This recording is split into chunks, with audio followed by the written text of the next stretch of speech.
Teilim, psaume numéro 9, Perek Tet. Lamnatseach almut laben Mizmor le David. Inspiré des Rishonim, notamment de Rashi.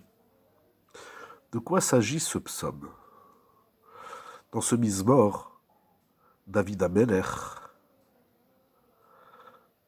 vante du secours que connaîtra le clan Israël, la Yeshua, à la fin des temps.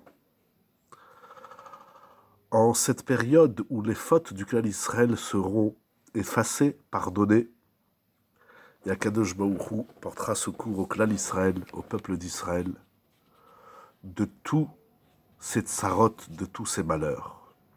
Mais également, Imachu et Vehem, les ennemis d'Israël seront effacés. Si cette idée est valable au niveau collectif du peuple d'Israël, il est valable également au niveau de l'individu.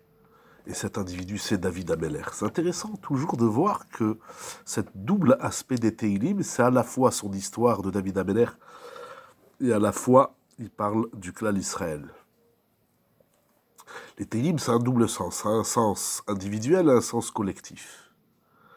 Au sens individuel, David Amelech, dans ce psaume tête 9, il remercie Akadosh Baruch Hu qu'il a soumis ses ennemis et qui lui a donné la royauté malgré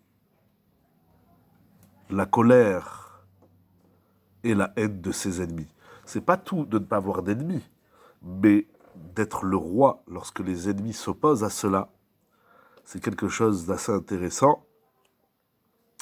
Il remercie Akadosh Baruch Hu, il loue Akadosh Baruch Hu sur sa force, sa puissance, quant à la providence divine envers les tzadikim et le secours qu'il leur porte de leurs ennemis.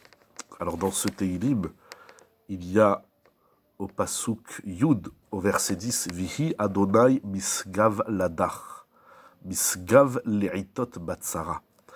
Akadosh Baruch Hu donne la force à ceux qui sont brisés. Akadosh Baruch Hu est le secours de l'homme, individuel et collectif, encore une fois, dans les moments, les itot batsara, dans les moments de souffrance, de détresse. Le Sfat Emet rappelle une idée fondamentale. Nous devons comprendre que ces moments difficiles que traverse l'individu et le peuple d'Israël sont décidés par Akadosh Baruch Hu et ils sont le fruit de la providence. De ce fait, ça veut dire qu'Akadosh Baruch Hu, il a précédé la refoua à la Maka, il a précédé le remède au coup. Le coup qu'Akadosh Baruch Hu, il envoie, ça a un sens. C'est pas pour faire mal, c'est pas pour frapper, c'est pas pour se venger, etc.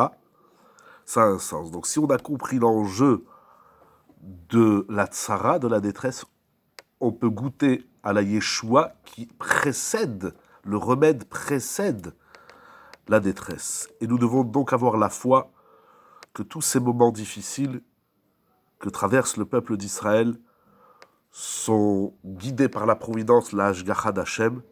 Et si on a cette émouna que la tsara, elle vient d'Hachem, alors de cela même va venir le secours d'Akadosh Baruch Hu. Selon les Sefer Kadmon, la Ségoula du Mizmor 9, c'est bon de le dire pour un enfant qui est malade, les nar cholé, et également les natsel miatsonim, et également pour être protégé des ennemis. C'est intéressant, c'est pas seulement ce que j'appelle toujours Bediavad, c'est-à-dire après qu'on a été sauvé d'Hachem, par Hachem, on a été sauvé des ennemis par Akadosh Baruch Hu, on doit remercier Hachem. C'est aussi en amont, ça veut dire pour être sauvé, pour connaître la Yeshua, pour garder ce mitachon, comme il dit, Veivtechu becha yod'ei shemecha, ki lo azavta dorshecha Hachem, que lorsqu'on voit qu'Akadosh Baruch Hu, il est la force et le secours d'Israël individuel et collectif, alors on affirme notre confiance, notre bitachon, et nous voyons bien qu'Akadosh Baruch Hu